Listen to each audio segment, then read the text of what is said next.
and foremost. Up, up, up. Come on. I can. Okay, I can hear myself good. All right. I'm gonna do minor editing and whatnot on this, but basically, I've been this stuff has been in my head for a while. So these videos are going to be probably cut into chunks based on how long it takes before Granny comes in, and I have to move on with the rest of the day and whatnot. But let me, I guess, start with credentials here. My entire time in school and college was dedicated to creative writing, learning to write, learning how to dissect stories. I've been reading big stories since I was young. I read The Odyssey when I was 10. I've been reading, Shakespeare and classics and modern stories and yada yada yada for a very, very long time. I'm incredibly well read and very well versed in a wide variety of story archetypes. And so, this is the weight that I want to bring to bear when I say, One Piece may be this generation's epic fantasy, star. Like, it is at least in the top tiers of epic fantasy storytelling, period. And I know, some of the hype around One Piece has kind of fallen off, and it seems to be resurging now, and a lot of that has to do with the structure of the story and how the story had reached a pinnacle at the midway point, and it was the midway point. And so everything had to kind of reset, and the second story, it's literally two stories. So the reason hype is starting to build back up right now is that all of the people who are like, it lost all of its stakes that it had built up in the first half, it couldn't keep going. It couldn't keep up. Well, yeah, they reset. They pulled back. And now, as we're entering the 80%, 85%, according to the author, we're 5 years away from being done with the series. And again, the seeds that have been sown in the first part of the second half, along with the seeds sown in the first half, are starting to sprout, and the hype is starting to reemerge as people are realizing exactly what has happened in this second half. I'm starting to do these because it's become very clear to me that outside of a bizarre event, not only is this story going to hit a higher emotional peak than it managed to hit in the first half, which is insane to me, but it's going to manage to stick the landing. We are talking the percent chance of the sun not rising in the east is where we're at with. I guess it's possible, so maybe not that, but the chances of this author not landing the ending of this story are so slim. You have probably a better shot at getting hit by lightning on a sunny day, which there's a chance. But I just don't see it happening. It would be insane. So I highly recommend anybody wanting to get into this series get in. It's coming to an end. It's not nearly as big as it thinks, and a large part of this video is probably going to be me assuaging some of the valid and not so valid criticisms that are lobbied at this story.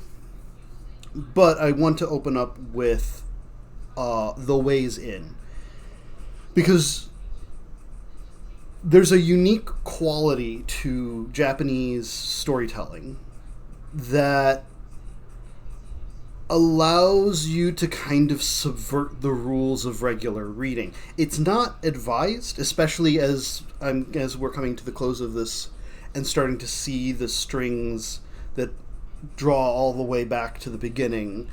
It's certainly not advised to skip into the middle. However, due to the quality of the writing and the style of the writing, it is completely possible to skip into the middle. There's people who will jump into the current arc and be relatively fine because the story is well explained. The trick that's being played, and lately I've started comparing this story to the Odyssey, in that there is this feel of loosely connected stories winding together to gradually create a whole that is greater than the sum of its parts. And each one of these stories is kind of isolated, but at the same time they all also draw in from each other and push forward more information. Emotional information flows through this story, thematic information. The world is alive in a lot of ways. But it also allows people to kind of jump in. My first recommendation will always have, for this story, will always have to be the first. Just start from the beginning.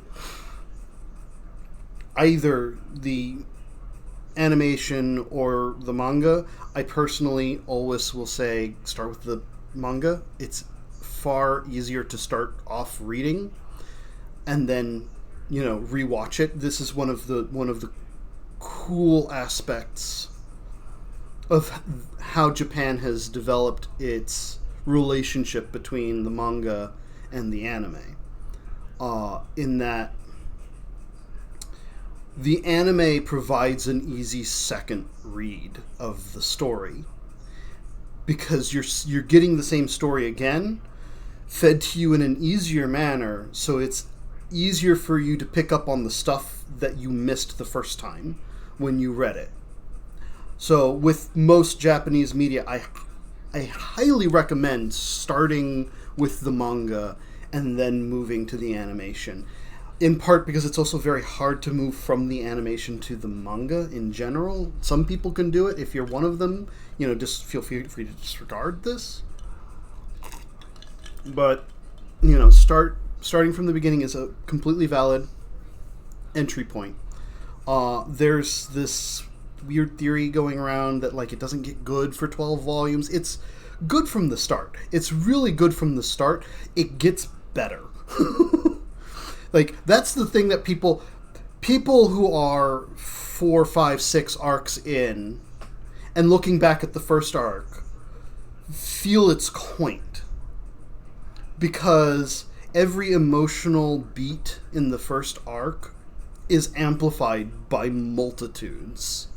I believe one reviewer I've been watching over these last couple days, the people that have inspired me to do this type of review and analysis, because this is what I'm doing. I have read and kept up with this series for 15 years.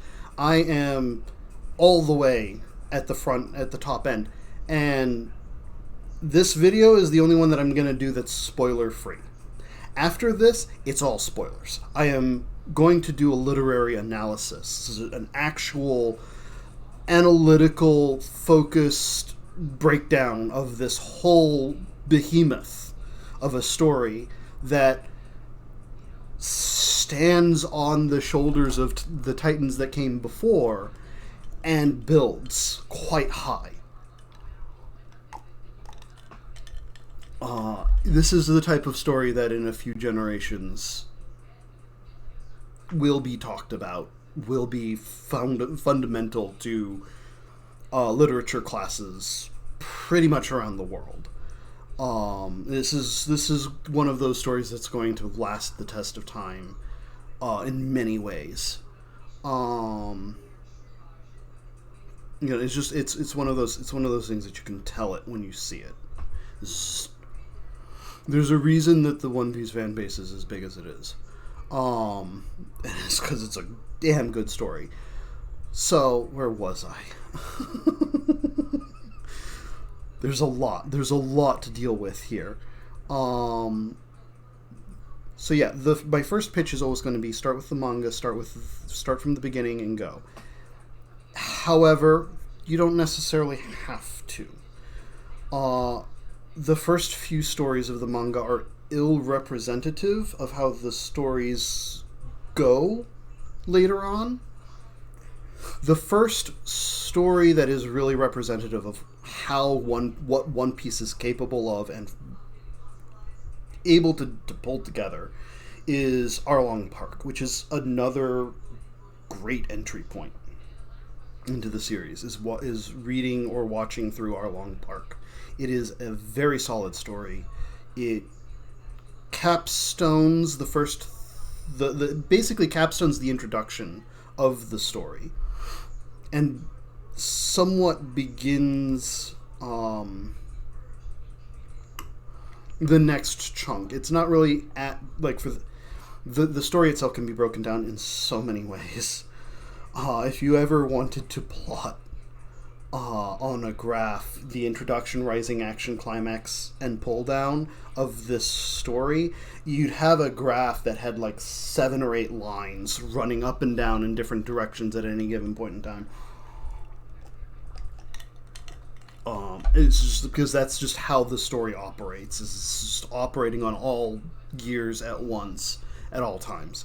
The second one and the one that I start most adult viewers at, anytime that I've got a friend or a family member who wants to who's willing to put up with me, who I've broken down enough to force them to watch this with me, the one that I will go to almost every single time. It's a bit unfair because I'll always get them to promise me to do one story arc, and I will go right to Water 7. And that is because this is the point in time when the storytelling shifts up a gear. It gets far more intense. It is emotionally scathing for the first time. I mean, like, not to say that you weren't probably crying before. You're definitely crying by Water 7. And people will complain that, like, you don't have enough emotional attachment to the characters at Water 7 to get that invested. And I tell them, I have used this on people who have never seen the show before. And the same moments that any of the people who say you're not going to feel an emotional attachment, the same moments the people who've never seen the show before are in tears, because the emotional storytelling of this writer is top tier. Each story is insular. He makes a very good point of putting the emphasis on where the emotion is going to be early, getting people very quickly attached to characters in a very small amount of time. One of Oda's biggest gifts is how rapidly he can make a character likable. It takes him, on average, 1 to 2 sentences. If he wants a character to be likable, he'll do it in about a couple sentences. 2, maybe 3 panels, tops. And, you know, he's amazing at that. His character work is incredible. And that is just one of the many reasons to get into this story. Those are generally my 3, those are my general 3 points. Those are the ones that I point to and I go, these are the best entry points. Anywhere after Water 7 and you start to kind of run the risk of caving in the halftime finale's power a little bit too much, since that middle point story is very reliant on all the stories that came before it. However, it is still very possible to start at Water 7 and get through and still have the same emotional impacts at the end of the halfway point. Because, again, the storytelling is just fantastic. Starting after the midpoint, it's actually doable. It's weirdly doable. You start after the time skip. I just fear that it's going to be a little bit heavy on the front end. If you want like a denser start, I guess. But it also misses some of the best stuff in the show so far. And I mean, it does look like it's setting up for better stuff in the future, but like, it's, you know, it's hard to say start there and keep going. Again, because of the insular nature of these stories, it's possible. It's possible to start basically anywhere in this thing, and I'm going to use that as a jump-off point for my first thing that people might not understand about these stories, because Japanese media is very different from American and Western media in general, in certain aspects. One of these is promotional. The way that most Japanese stories get an audience, build an audience, is by people watching the show randomly on broadcast, which means that the story has to be presented in such a way that people can watch can pick up any singular episode, get interested, and then generally that becomes sales of the manga as people get interested and decide to catch up or keep going from where they are at. This is prevalent throughout Japanese media, like absolutely throughout. It's an interesting take on how to tell a story under similar situations that when you look at Western media at around the same time, where we generally chose to go with a reset. You look at Western media. You've got Batman, Superman animated, Batman Beyond, Simpsons, Futurama, shows that had a reset point, would always kind of return to neutral, and each episode was episodic, and it was, even live action shows like Seinfeld, and I didn't watch many live actions, but like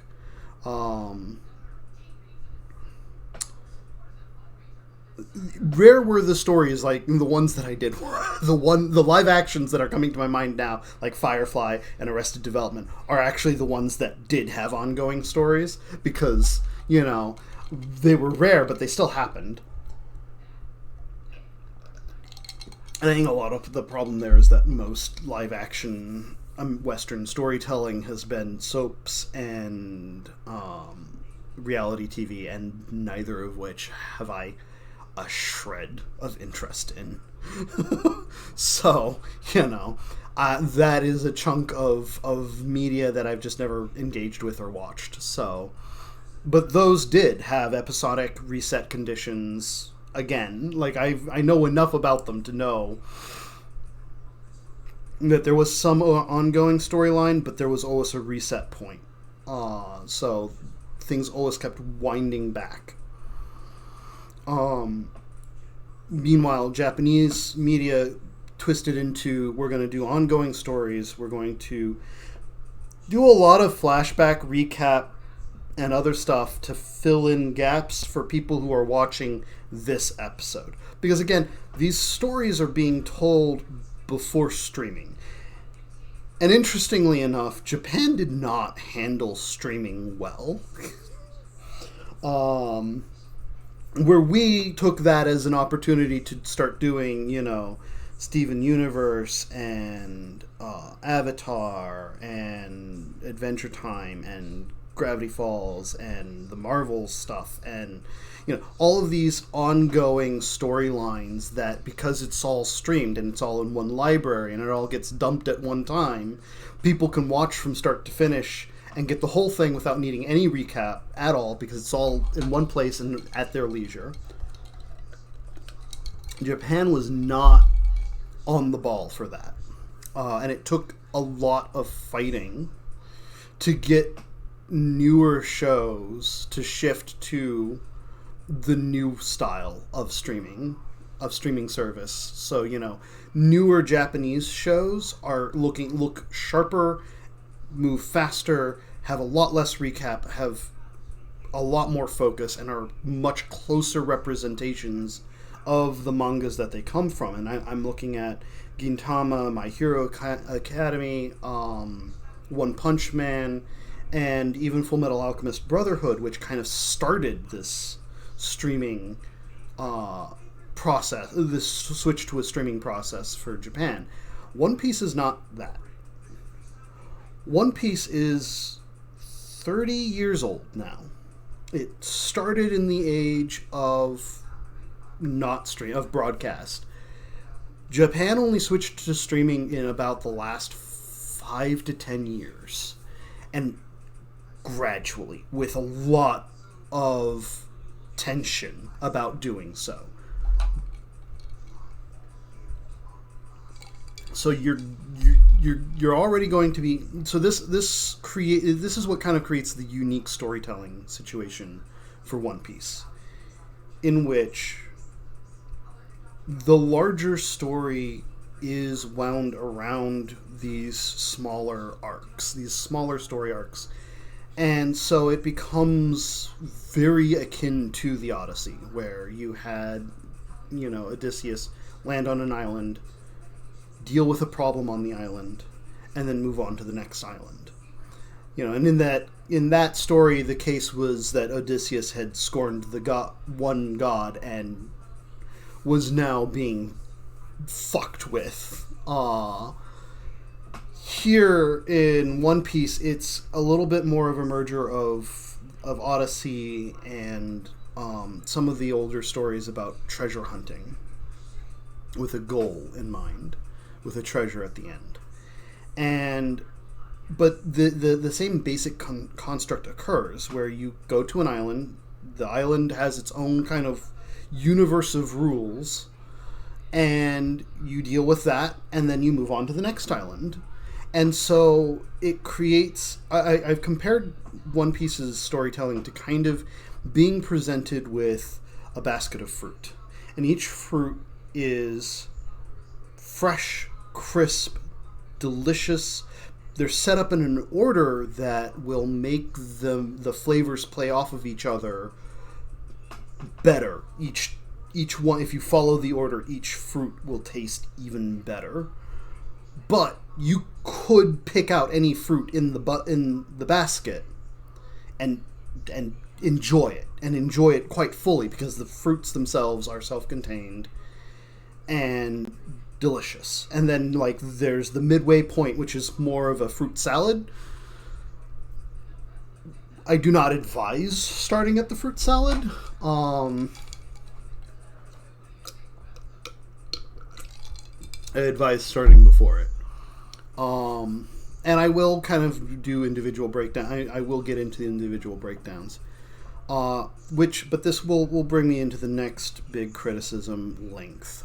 A lot of people go, "Oh, it's 1,000 chapters. It's over 1,000 chapters long. How could I ever get through this story?" It's not nearly as long as it looks.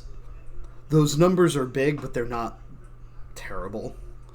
Gintama is a story that I read, and I mean, it took me 8 months, but that was because I spent most of Gintama reading one chapter a night, And it wasn't until about 2/3 of the way through that the story had gripped me so much that I was starting to eat far more chapters per night.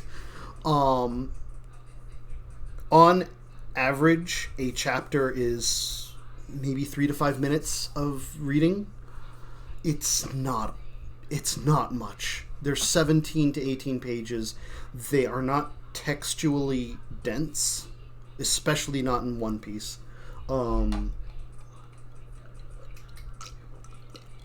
Where a lot of page time is dedicated to emotional shots and interesting and quips and stuff that's very easy to read. It's a not very text heavy story, which, you know, or it's hard for me to put it that way.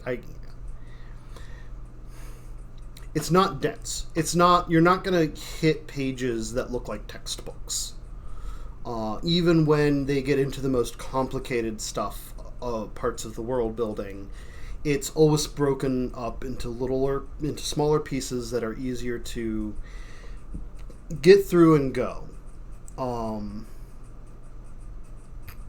So the story is nowhere near as gigantic as people declare it will be. I mean, there's certainly memes out there that are like, in 3 generations people will still be talking about it because Oda will still be putting chapters out, and you know, like, it's a fun joke, and it belies the hopes and dreams of the fans that the story will never end. But we all know that's coming. We just don't want to acknowledge that. The next big criticism, and this one is a little bit more difficult to deal with, because this one's got some legitimate pressure, is sexism.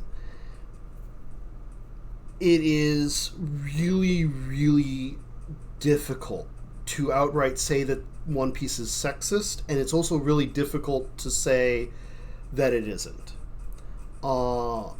The story kind of cuts both ways.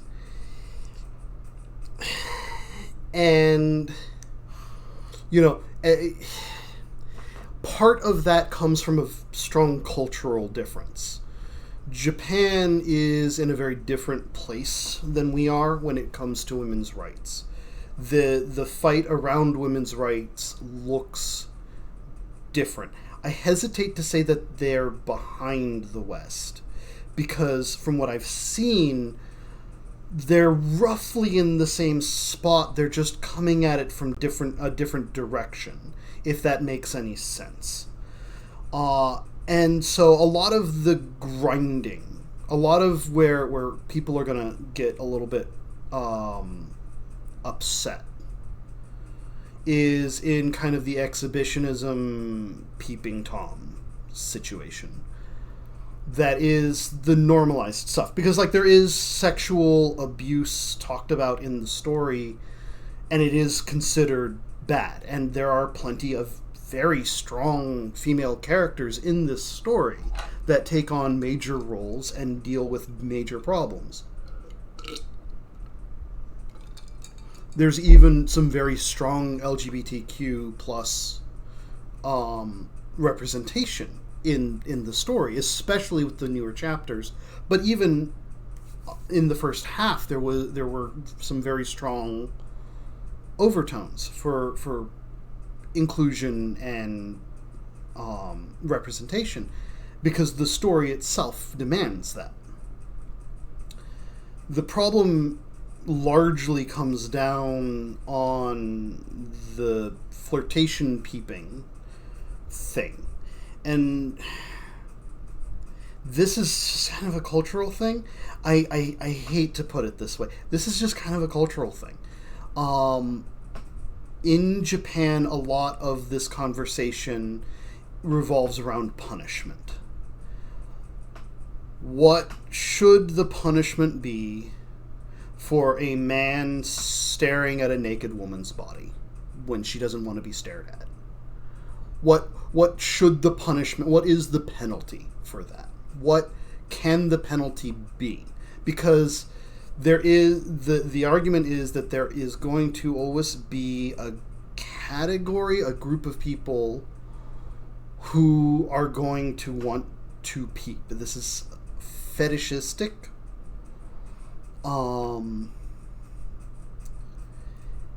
It's a difficult conversation that we're kind of dealing with. We're kind of dealing with here in the West as well. That, like, our answer is just don't. But, like, just don't doesn't actually stop it. Like, that's kind of the problem. This is the kind of the problem we in the West are having with a lot of conversations that we're dealing with in and around LGBTQ plus and sexism and in general, is that just don't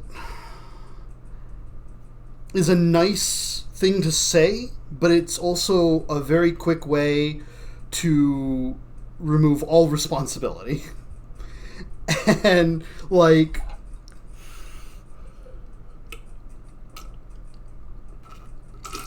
you'd think that, okay, that just means that if a guy peeps on a girl,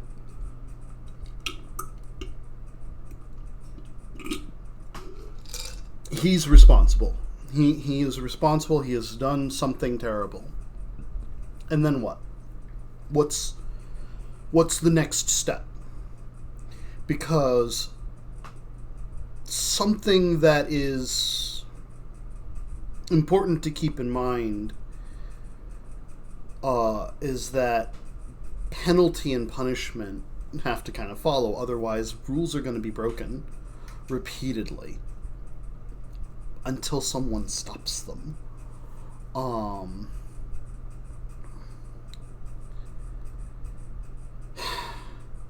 And it's a difficult conversation to have. It's a conversation that we're having here right now over rape. And it's a terrible topic. And it's a difficult conversation to have because even in a category like rape, where the lines are so clearly drawn, what is and is not rape is pretty obvious. And the penalties feel like they should also be obvious, but they're even in that stark argument, there is this weird gray area, and it is hard for us to be 100% affirmative, which is what would be required for a legal precedent.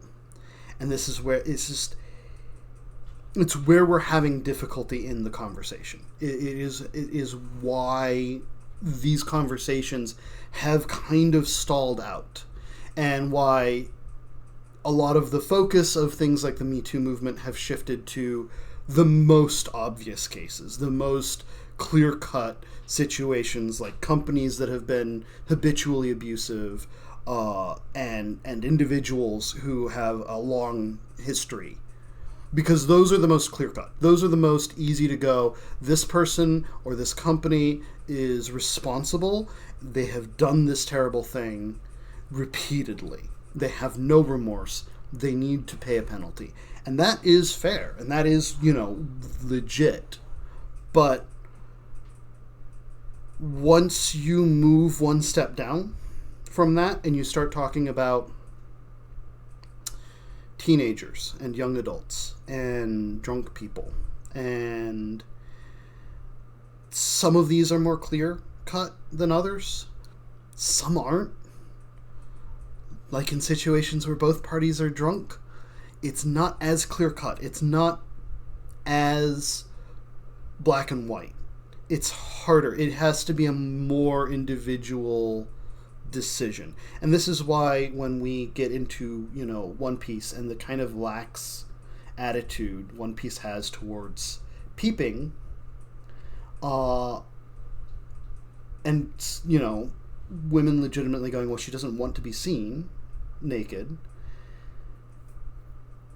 where that is then played off for laughs of they were peeped at and then the guy that peeped at them got their ass kicked. That is kind of an argument being made of, like, we understand she doesn't want it,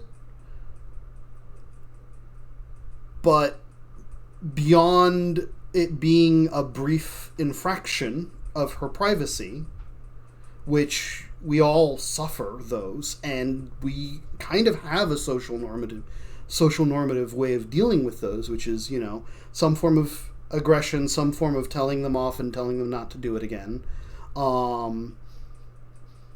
And this is how we handle things like insults and touchy subjects and things that we don't want to talk about or don't want to be called or don't want to hear. This is just, we, or even, what pronouns we want. We politely inform, and the subject is dropped unless they infract on it again, in which case harsher penalties are lobbied, but it's all social.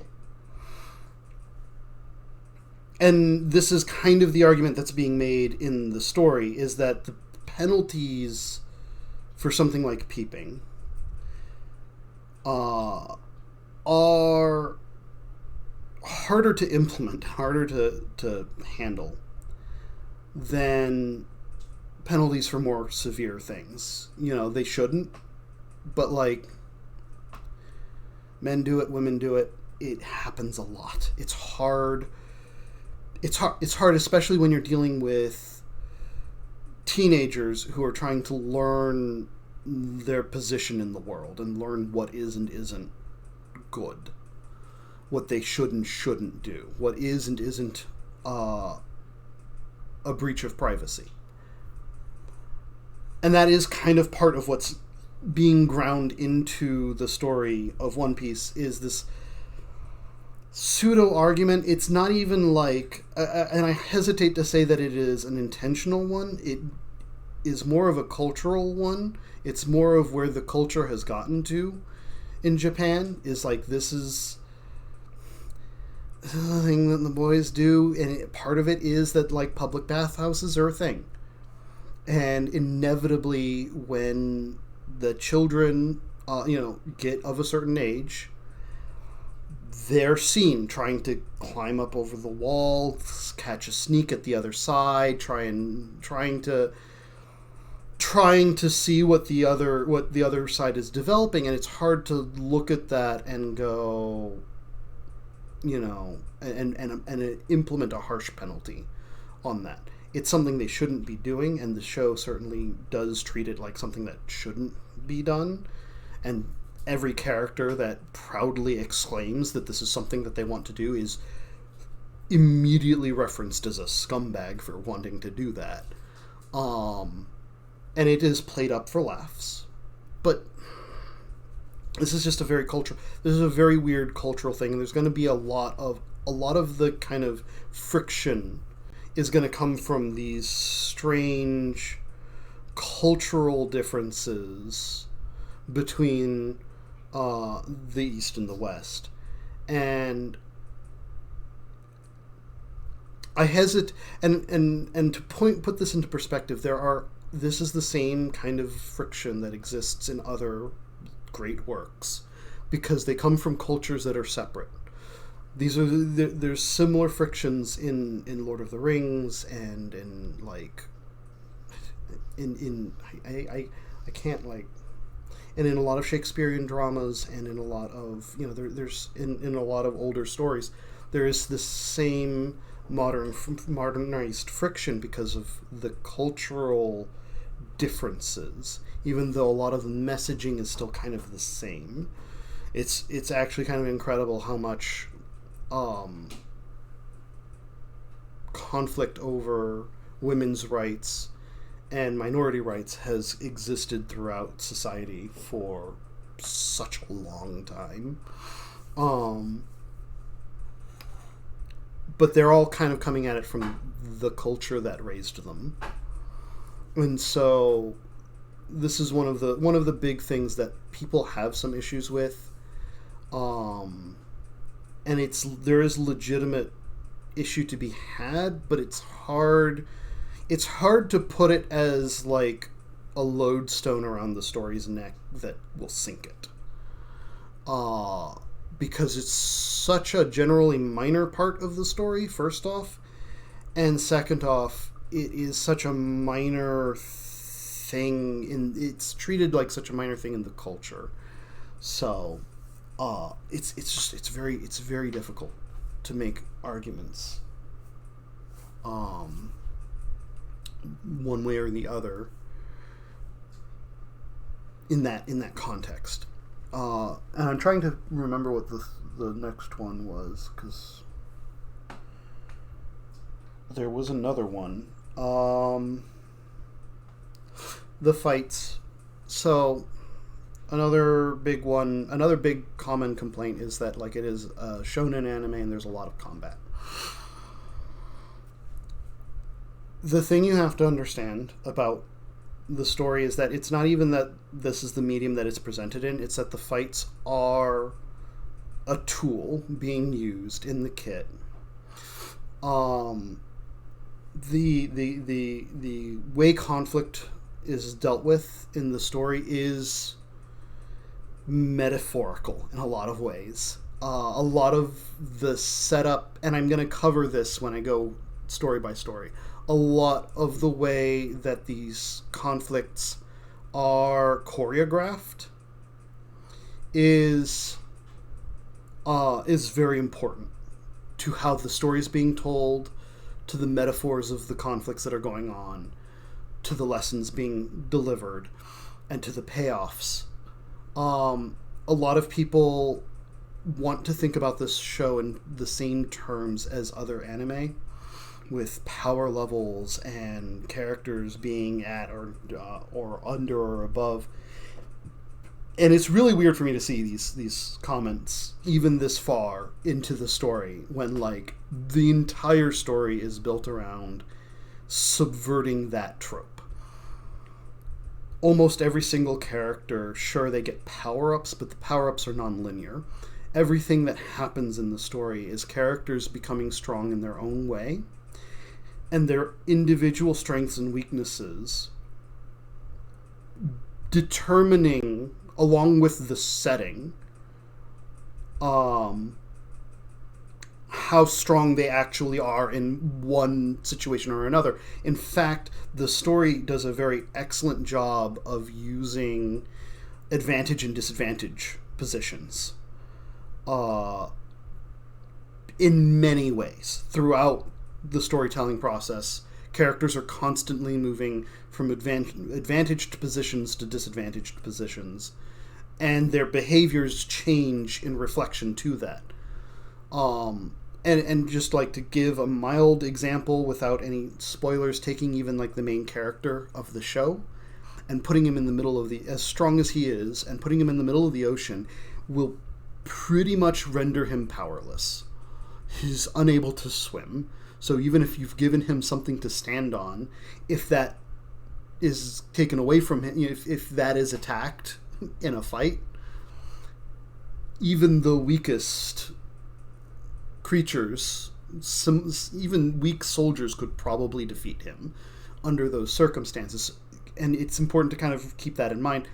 A lot of the combat in this story is circumstantial, metaphorical, and a discussion on a topic, on a ideology or a message, or whatever that particular arc is dedicated towards dealing with. And each arc has its own messaging, its own situation, its own themes that layer on top of the ongoing storyline themes of the series. It's a fantastically well-written piece. And as much as some of the early fights might feel a little bit dragged out and might feel a little bit off, generally speaking, it's mostly because the reader hasn't caught on yet to what's being done, to the layers underneath that are being presented to them. There is an argument, anime versus manga. This is the other really big one. A lot of people criticize the anime. Again, I'm going to have to go back to what I was saying about broadcast. This is just a pain in the neck for Japanese media in general. Japanese media has moved very slowly towards streaming, so only really the most modern stories have adapted to what's called the 25 episode season, which is every year we get 25 episodes and then it goes on break, which is great because the mangas are only 17 pages long and there's only 50 released per year. Most animes were 21 minutes long and released 50 a year. And anybody who's done screenplay writing can immediately tell you what the problem is. In screenplay writing, what you are looking at is when you're handed a screenplay, each page is 1 minute. So when you're being handed these manga chapters that are not even entirely words, and they're 17 pages long, and you've got to fill 21 minutes, on the face of it, you're already 4 minutes short. And that would be if the whole thing were text and not beat moments that will take seconds on screen, which has created the adoption of a bunch of tools to pad out time. A ton of stories have gone in different directions with this challenge, and I am immensely and eternally sour for Japan's media system for doing this, because it has hurt, it has crippled so many of its best stories like this. You know, even stories that are mildly like good. Let's look at a classic, Dragon Ball Z. The manga for Dragon Ball Z is really good. The remake for Dragon Ball Z, Dragon Ball Kai, is really good. Like, they're not top tier end of the, like top tier stories, but they are solid candy. Like, that is solid storytelling in those shows, because there's no fluff and there's none of the iconic yelling at the camera for 15 minutes before throwing a punch, which happened multiple times in Dragon Ball Z. One Piece is nowhere near that bad. They have certainly come up with creative ways to mitigate the pacing issues. And frankly, watching through straight is not nearly that bad, in part because you can skip a lot of the recap, which one of the tools that they use a lot of recap. There are episodes that have recap for 15 minutes. There was one that I clocked at 15 minutes when the recap ended, and it's like you've got 6 minutes of episode left. And when you're watching back through them, it's fine because you just skip through. You get your 6 to 8 minutes of episode, and then you go to the next episode. You're just going. Who cares? So they have that. They put in longer opening and ending songs than most shows do, which helps eat time off the edges of that runtime, and I'm fine with. Again, when you're watching through, you can just skip through the animation of the opening theme song and get to the story and go. The ones that are felt. Well, the next one is also not nearly felt as badly, which is the filler arcs. One Piece has a number of them. This is a very common tool. Most famously, Naruto had an entire year of filler put out. Actually, I think it was 2 years of filler as they let the manga move forward. Naruto wasn't good, period. So, fight me. I can't believe that they're still Naruto fans. It's just anathema to me. Well, I guess I can believe. But One Piece does have a number of filler stories. Some are decent, some are not. Some are actually written by the author, and this is where One Piece again kind of takes an interesting twist, where he kind of adds filler by cutting things out of the manga that are less necessary. A lot of the fights in the second half of the story are much shorter in the manga than they are in the anime, and that is because he is feeding extra plot points and extra fight moments to the anime so that the anime can pad out that runtime safely while still being engaging. And he also did this with the time skip, and he did this with a bunch of he once he got involved in helping with the filler, and it did take him a bit to get involved with helping pad out filler. The later filler stories are decent, well written, and actually do kind of add to the world. So there is something to be said for One Piece filler as being not nearly as bad, but again, this is less painful than normal because you can just skip through it and move to the next story without too much trouble. You just got to get a watch guide, and there's some very handy and well marked guides out there that are very easy to find. Like Google search One Piece watch order, and you'll find it.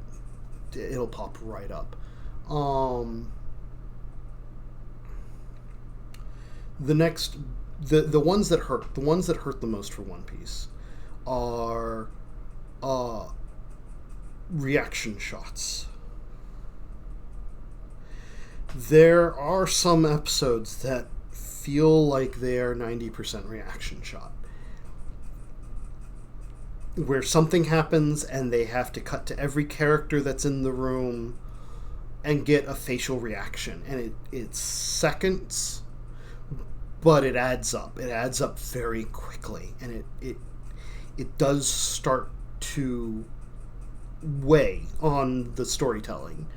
It does start to lag the pacing down.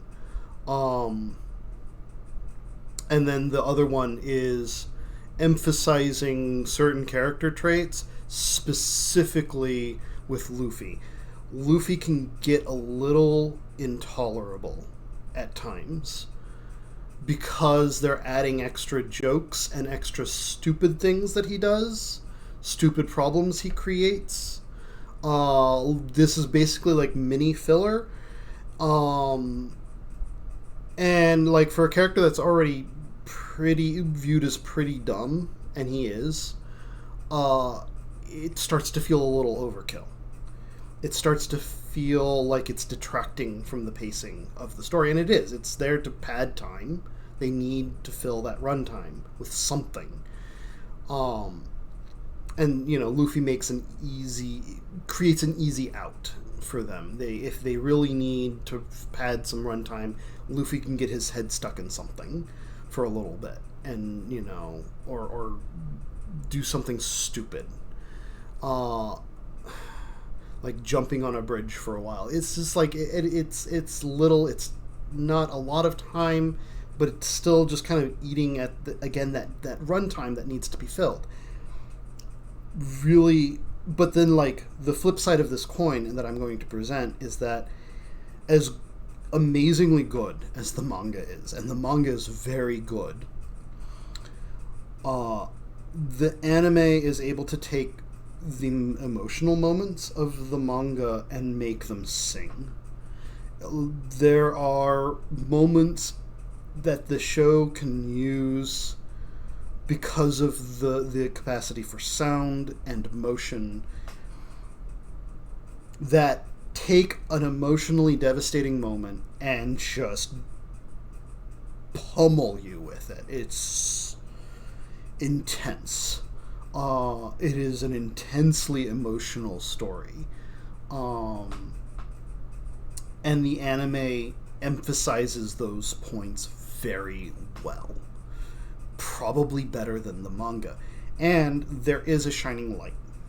There are some promises on the horizon that Viz and the people that own One Piece, when the story ends and the current anime ends, there are rumor mill that due to the success of Dragon Ball Kai and Full Metal Alchemist Brotherhood, which were both anime shows that came up after the manga was done and did it quicker and with higher quality animation, because of those successes, because of how successful those stories were, they're trying to retain the entire cast that they have, the voice acting cast that they have, for all of the characters, because they're going to redo the series in an HD remake with all of the pacing issues smoothed out.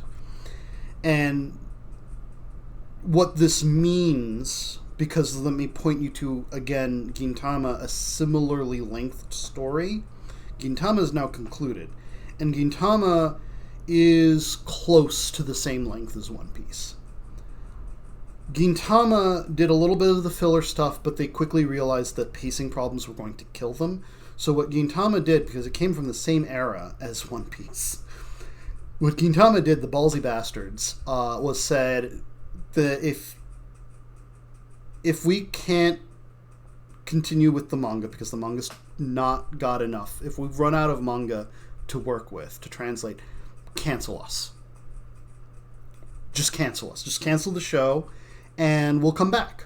And the damn thing was canceled 4 times, with years between times, and they ended up having to jump companies a few times in order to complete their run.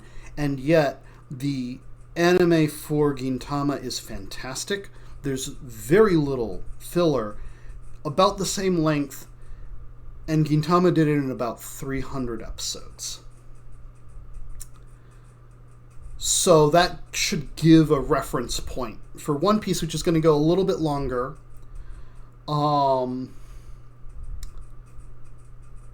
But at an HD remake for One Piece, you're probably looking at 300 to 400 episodes of a much faster paced, much better, much tighter story that is probably superior to the manga in every possible way.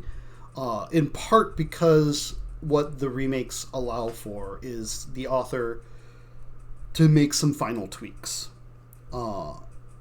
which happened with Gintama. The final story for Gintama in the manga felt a little bit lackadaisical. There were a lot of things that were left a little bit unclear, that when the author got a second pass on the movie, he tightened up, and the movie is devastating.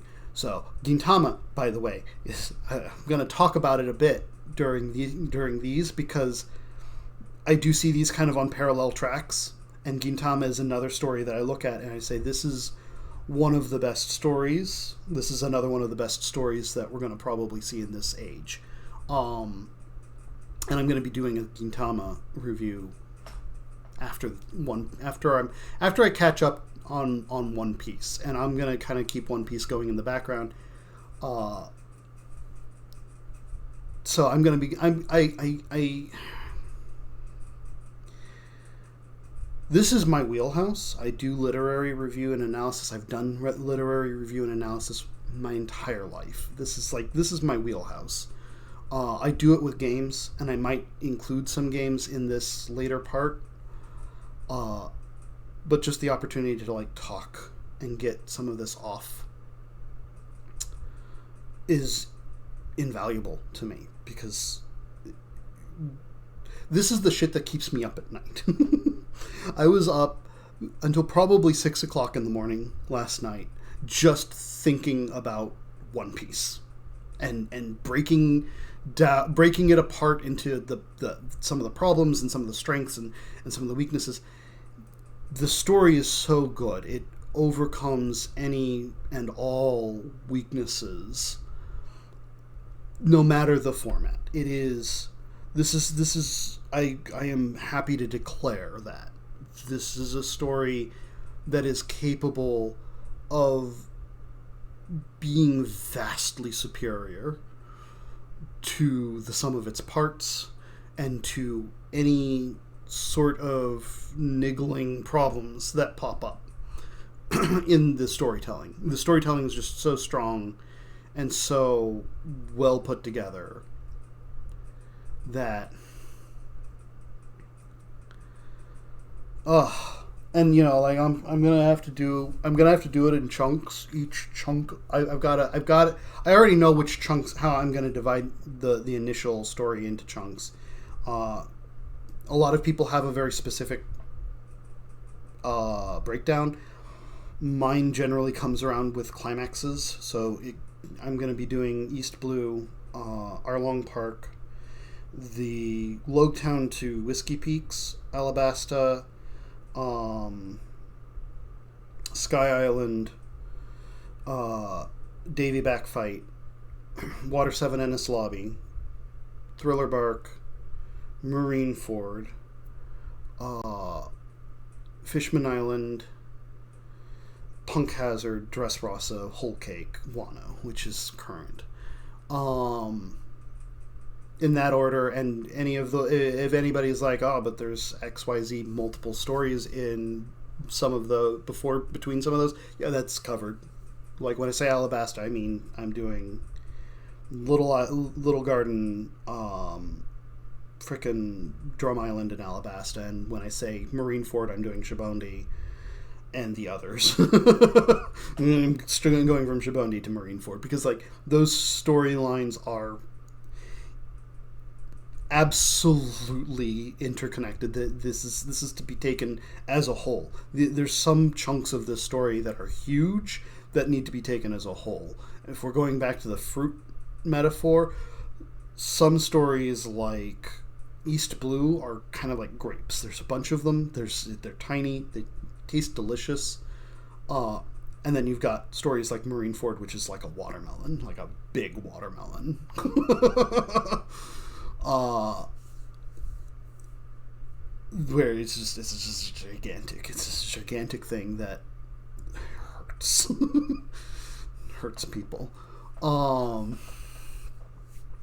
so I'm gonna be working on this at night, especially while I'm also kind of working on Factorio in the background.